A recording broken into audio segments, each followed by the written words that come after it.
Hey there, YouTube. This is Mr. Budget. Today we're coming with our episode 4 of Overdress into Premium. So today we're going to be going over the Premium Bastion decks, or the Apex Ruler Bastion deck for Premium. So just a little side note, this deck isn't not 100% complete. We are still tweaking and getting things grounded in strategy, but I wanted to bring you something that we have so far.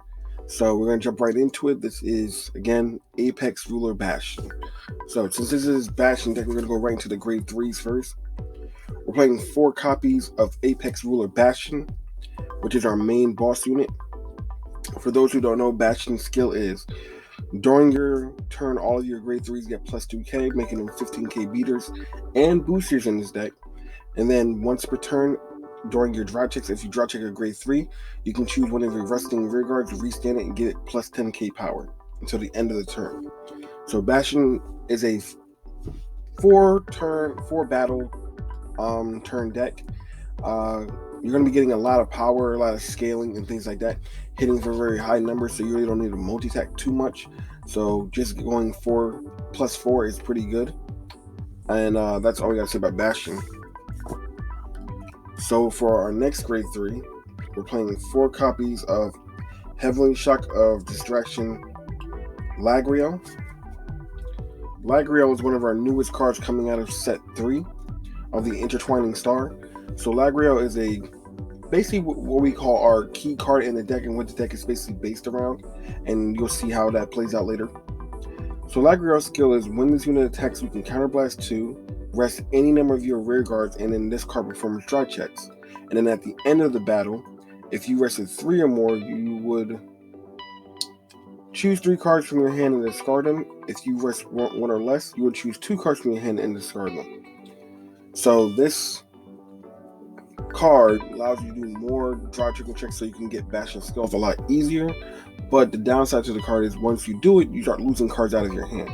But with this strategy, you won't lose anything, and I'll explain to you later. Our next grade 3 we play are 4 copies of Knight of Heavenly Spirit Agonips. So this is a V-Ever card. Agonips states that Act, Vanguard or Rearguard, once per turn, you can counterblast 1, soul blast 1, choose 2 of your units and give them plus 10k until the end of turn, and if your damage is 4 or more, you can countercharge 1. So Agonips is here to do one thing only: give power onto our board and help do a little bit of countercharging in the end state. And it makes it for a really good booster, because in this deck, grade 3s do boost. Our last grade 3 we play are 4 copies of our set order, Pride to Protect. So Pride to Protect is here to take the place of Dark Stream Dragon, I think that's how you pronounce it. Let me know down in the chat, in the comments down below, what the name of that card is. So this card here is to allow our grade 3s to boost. Its skill states, play this with discard 1 card, set order, all of your grade 3 rear guards get boost. Very straightforward, plain and simple. So those are all of our grade 3s. Next, we're going to go into our grade 2s. We only play 9 grade 2s. So we play 3 copies of Knight of Heavenly Bullet Pro Skill. Pro Skill here is to do a simple task. His skill states, Act, Rearguard, put this card into your soul, rest 1 of your other rearguards, look at 3 cards from the top of your deck, add as many grade 3s as you see to your hand, the rest go to the drop. So this is your luck and reward type of card, looking at the top 3 cards of your deck, looking for grade 3, so you can start calling them to the board. But the bad side is that you don't hit any grade 3s, you're losing 3 cards. But on the upside, you're gaining 1 soul. So it's a bit of a give and take, but it's a very good utility card, and we need it for the deck so we can search out for our grade 3s. Our next grade 2 we play, are 3 copies of Knight of Fragment. So Knight of Fragment here is to do one thing only: counter charge and soul charge us, just like Agonips does, but in a different style. This card here is to take the place of a grade 3, of a Dark Knight grade 3. I don't remember the name off the top of my head, but it does the exact same skill on hit. If it hits, you soul charge 1 and counter charge 1. But unlike that grade 3, this has to hit your opponent's Vanguard, and it needs another grade 2 on board. So sometimes you could be drawing blanks. So this card will be changed out in the future for that Dark Knight. I just don't have it currently in my arsenal. But once I do, that card will definitely be added, and this one will be changed to something else. Our last grade 2 that we play are 3 copies of Sage of Salvation Benon. Benon has a very simple skill, which is Counterblast 1.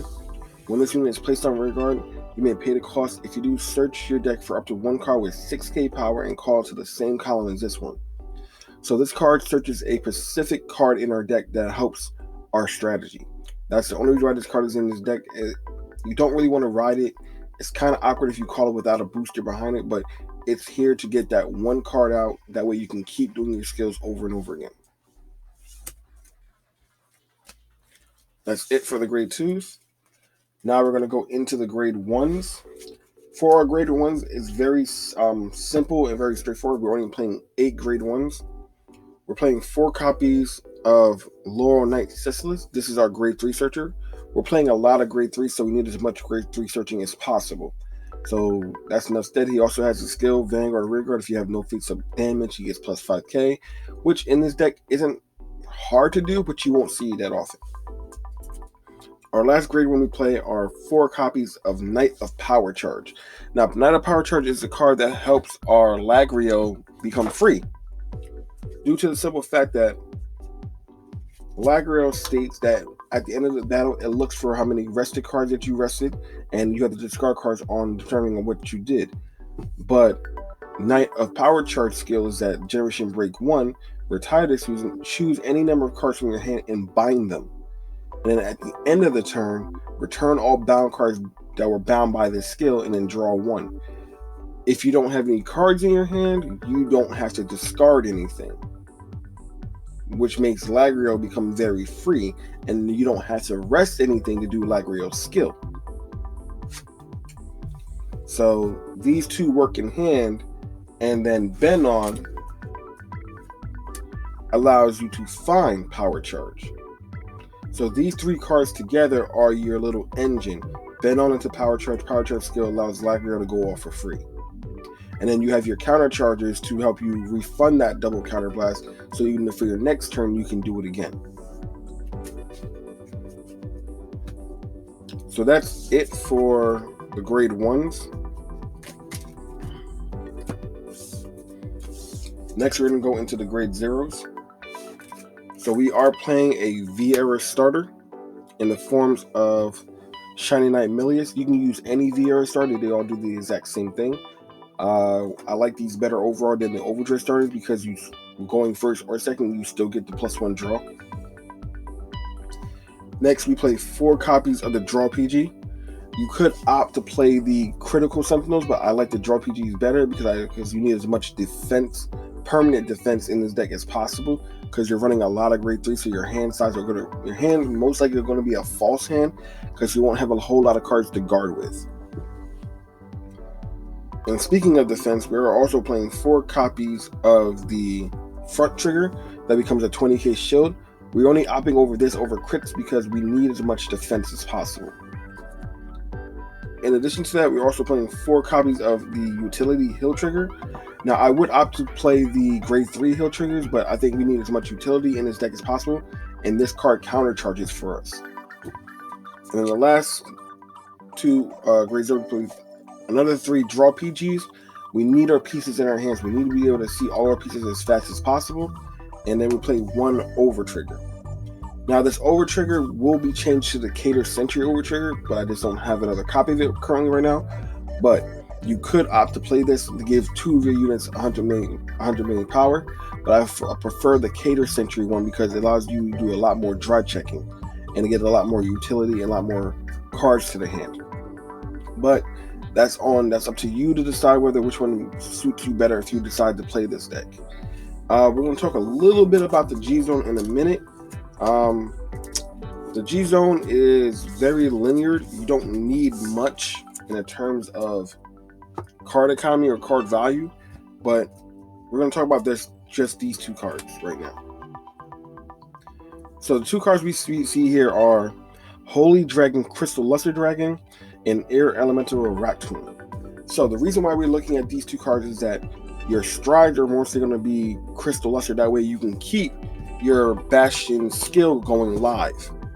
Because the skill of Crystal Luster is that you flip it, you act once per turn a card face up in your G zone, and then this card gains all of the heart skill abilities until the end of turn. So this just becomes a grade 4 triple driving Bastion when you stride into it. So the idea is to keep striding into this because you don't want to lose Bastion skill because it turns the entire deck off. So the idea is to just keep striding into Crystal Luster. That way you're basically staying on a Bastion and performing the same skills, just with more sealing and scaling of your drive checks. Excuse me. Now the reason why we're looking at Air Elemental Raccoon, because we are using the Royal Paladin clan as a staple for the Bastion deck. A lot of their G guards don't work with grade 3s. So, and for us to be able to Generation Guard, we need G Guardians. So the best choice we use are Cray Elemental G Guardians. There are plenty of them. I'll leave a link down below to a list of different Cray Elementals that can work with this deck. Raccoon here states that when played, you can discard one card from your hand to draw one card. It's just a recycle. There are other cards that gain more shield value depending on the different size hands of you and your opponent, and things like that. So I believe that playing the Cray Elemental G Guardians in this deck will help the deck a lot better because a lot of the Royal Paladin G Guardians do not work with grade 3s. They either work with a lot of grade 2s or cards that have Blaster in their name. Hoping that Bushiroad changes that in the future when we get our next premium collection set. We get some new G Guardians that can work with everything. But until then, Cray Elementals are where it's at. So that is the entirety of our deck profile for Premium Bastion. I hope you enjoyed it. I hope you have a better understanding of what the deck could possibly look like in the premium landscape. And for all those Overdress players who are thinking about playing premium but just don't know which deck to play because you're enjoying your Overdress decks, I hope this little series helps you understand that you can still play premium and still keep the playstyle that you enjoy, and maybe helps you understand where you might want to go further into the premium landscape. So until we get to episode 5, have a good Happy New Year's to everyone. Be safe. Enjoy your time with your loved ones and your family. And then we'll see you here in the new year.